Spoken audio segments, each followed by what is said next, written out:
But I think the biggest topic of debate that we've had since we last spoke to you is about your right-back choices. Yeah. You called up Ben White, mainly as a right-back. We know he can play centre-back as well. But again, you chose not to call up Trent Alexander-Arnold. Can you explain that thinking to us, please? It's just a choice. It's a sportive choice and a difficult choice and maybe a hard choice. And maybe to a certain degree, maybe unfair, but these choices have to be made.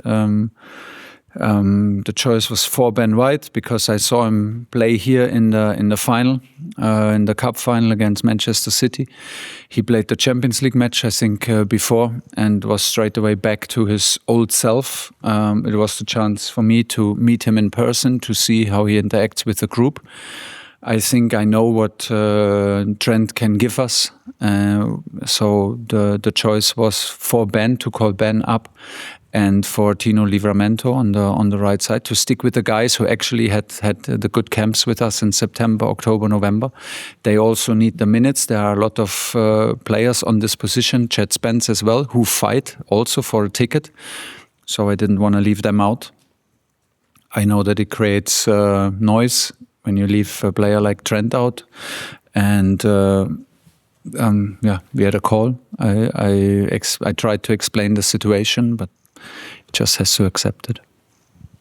The players that are here will be thinking this international break is kind of their last chance to impress you before that you've got a big decision to make. And some of these players aren't going to be here for the second camp as well. You're going to have to release a few of them. Yeah. Do you sense that the pressure is building? Do you sense an extra intensity amongst the group because of all of that? No, there are a lot of players who are new with me or completely new as newcomers in the England camp, or they had a long break and are back, so first time with us. But it's a good atmosphere. We addressed it straight away that this is the last camp because it is a reality that it's last camp. So why not to straight away address it? And encouraged everyone to be the best version of themselves, but be also good teammates. We know that they want to impress. We know that they want to compete. You can say against each other, but it is a team. We try to build a team. It's a team effort, and everyone behaves in that way. We demanded a positive attitude. We demanded from everyone that everyone tries to connect as quick as possible to each other, which they did. It was a very positive atmosphere, and I think we are ready to have a good match tomorrow. Will everything work smoothly and automatically on the pitch? Maybe not.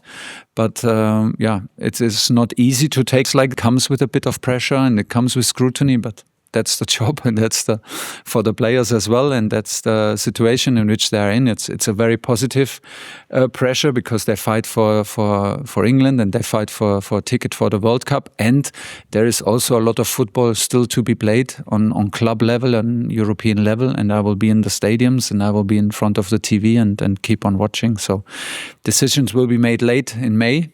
And tomorrow is just a chance to impress. And at the moment, everyone is positive and as you wish it to be. Alex. Hi, Thomas. These players that you've got have got a chance to impress you for this week. When will you make the decision, or are there players who you've got this week who you are planning to send away that are going to stay longer than planned, or when will you make that decision?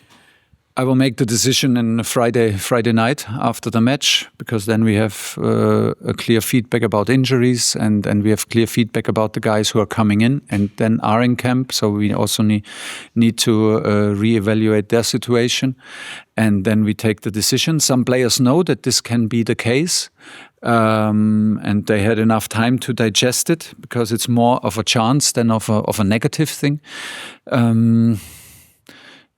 And you know, there are many ways to impress. You can impress, of course, tomorrow on the pitch with a top performance, but you can also impress as a teammate. You can impress in training. You can impress off the pitch on a social level. So there are many ways to impress, and everyone, is of course on their best behavior, as you can imagine. But it's nice that they're not fighting against each other. They're fighting with each other.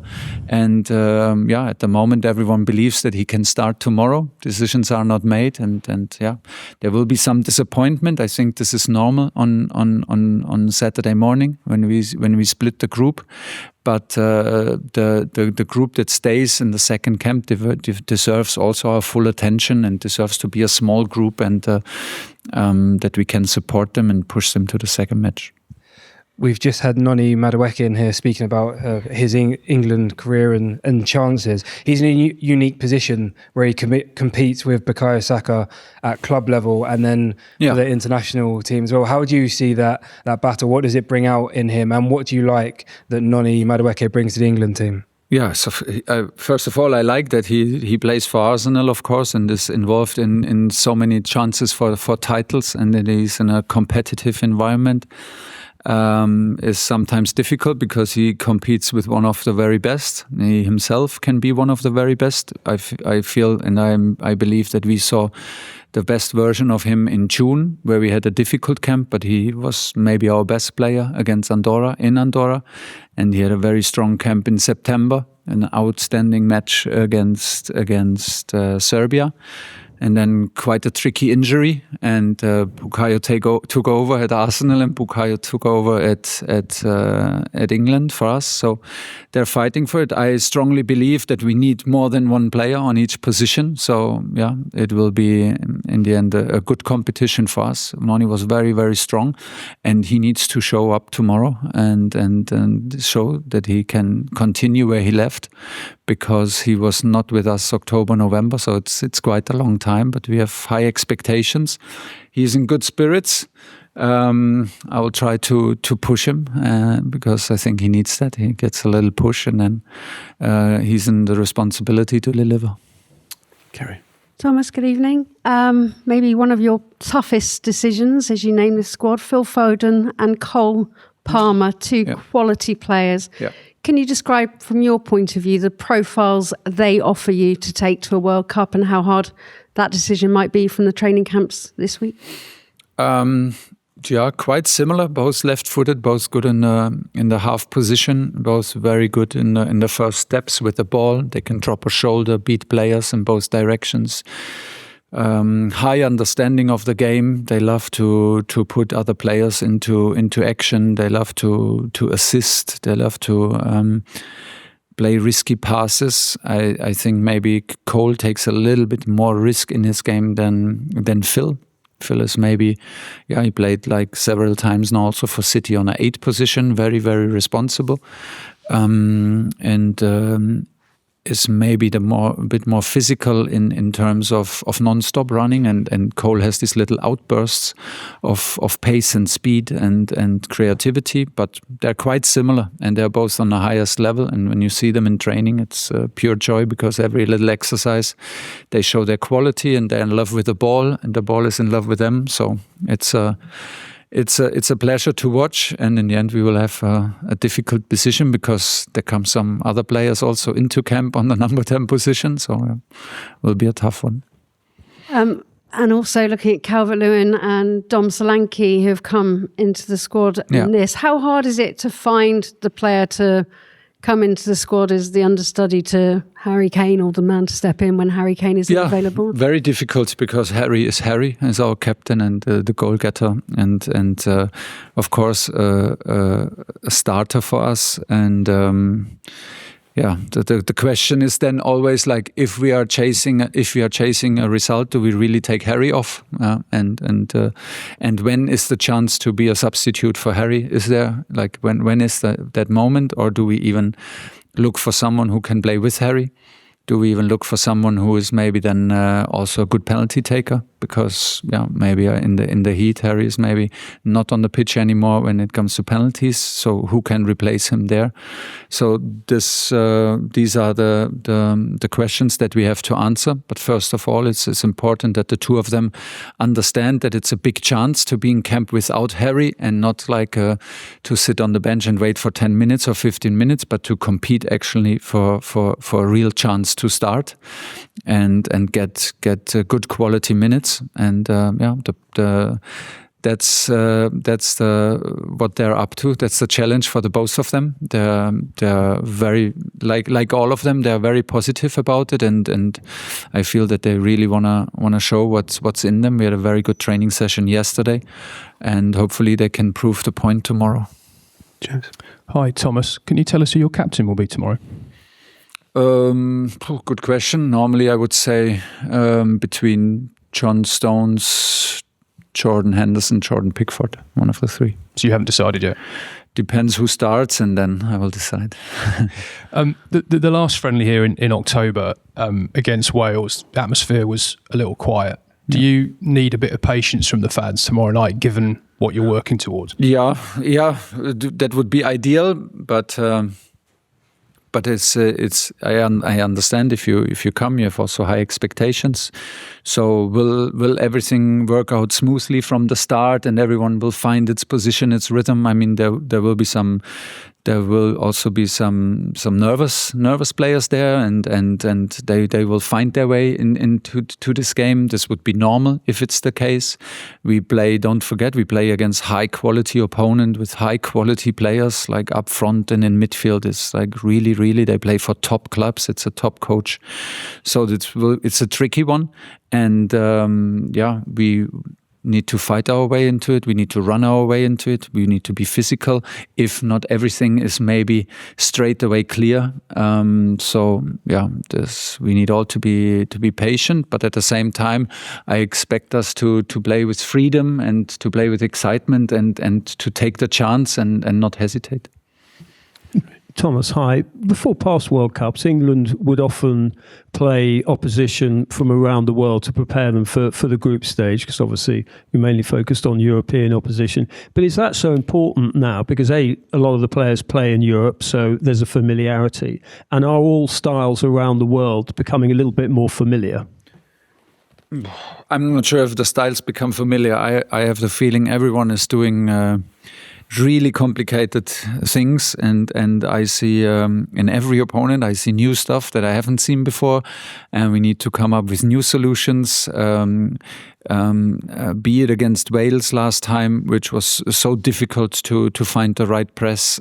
Be it against Serbia, who had a new coach, where we needed to adapt our press after 20 minutes because we couldn't get it fully right. And if you don't get it fully right, everyone plays now with a goalkeeper. Everyone has options to play short. Everyone has options to go long. Everyone tries to catch you out in a one-on-one counter movement and whatever. There are so many different styles. Now we play against Bielsa. Anything it's off textbook. Everything is off textbook. So we need to be on our top level. And I have the feeling it doesn't matter anymore if you play from which part of the world you play. It's getting more and more complicated. Hamza, then we'll finish here. Hi, Thomas. In the past few camps, you've been very clear about having very clear system and roles for players. For example, in midfield, you've had a 6-8-10. In Albania, you changed it up a bit, 6 and double 10s. You explained it was because of the way that they were playing. Yeah. But do you see tomorrow and Tuesday as an opportunity to change your system up a bit as well? Are you going to try a few different things in that sense? I mean, we have so many new players, and the players who were with us, it was really like a long time since we are together. So we focused on re-establish the things that we were good at. So yeah, I'm not sure if we see a lot of new stuff because I think the focus is more on re-establishing the things that we did good, and then adapt to what the opponents demand.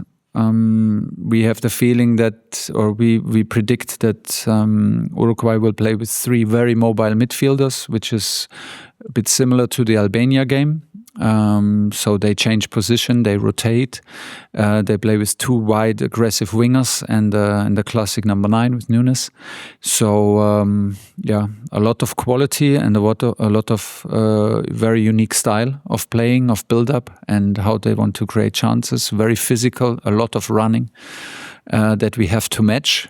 Otherwise, it's not possible. But we try to re-establish our principles in our structure, and then we adapt details in order to make the press easier, or to make the starting positions easier for the players to not end up in awkward positions or in awkward moments. But we cannot fully predict everything, because opponents are strong, opponents change their style of play, but that's basically the approach that we took. And just on a slightly different question, you mentioned before about the importance of cherishing coming to England and respecting the shirt and so forth. Yeah. You were asked about Ben White earlier. Ben was unavailable for 3 years to not play for England. Yeah. Why do you think a player that made that decision deserves the opportunity to play for England at a World Cup? Why do I think that? Because first of all, I think everyone deserves a second chance. Second, I don't know exactly what happened. I was also not 100% interested in that, because I wanted to open a new page and a new book and a new opportunity. Once I asked Ben if he would be ready to play for me and for England, he straight away, without hesitation, said he would love that, and he would love to come back, and is desperate to come back. When the chance opened up for him with the injury of Jarell Quansah very late, the reaction came within seconds and was very euphoric and very, very positive, very emotional about it. That showed me that he really means it. The way he behaves and the way he trained here in camp is exceptional, very, very good, shows his quality. I think it is necessary that he clears the air with his teammates. And I think he does, and I think he will, once players come back who were in the World Cup together with him, and then we go from there. Let's see how it goes, and let's see how he feels. If he feels as confident and as comfortable as he thought he would. Until now, this is the case, and he has my support. Hopefully, he gets the support from the spectators, and we take it from there. Hi, Thomas. Last 2 friendlies before the World Cup. How much is the World Cup in your mind, and how much advanced are you in making the decision? Maybe not about the players, but about the style of play, about the type of squad you want to have in the USA. If you believe it or not, I think I will take all these decisions very, very late, and maybe when we are in the US, when I feel actually the heat, and when I feel the fatigue of the players, when I feel the consequences of the heat, humidity on the players. I think then we will take maybe all these decisions. We spent a lot of time thinking and planning about the World Cup before camp, but during this camp, all our energy went into our group here, because they deserve it, and all the energy went into preparing this match tomorrow. This is how it normally is. I think this is how it will be in the World Cup as well. Once you're in it, you just work your way through day by day, and through the defensive patterns, offensive patterns, through the meetings, and then you rewatch the game, and you debrief your meetings, and you debrief your training sessions, and the next day comes. So this is the nice part of it. We will think about the World Cup and the nomination after the camp, not now. And for tomorrow, everything that counts is that we play positive, and we play with energy and positive attitude, and we take a chance again to reestablish our patterns of play, and hopefully we get another win. It will be difficult, I guess, because the opponent is strong, but this is where all the energy goes at the moment. Thanks, everyone. Cheers. Thank you. See you tomorrow.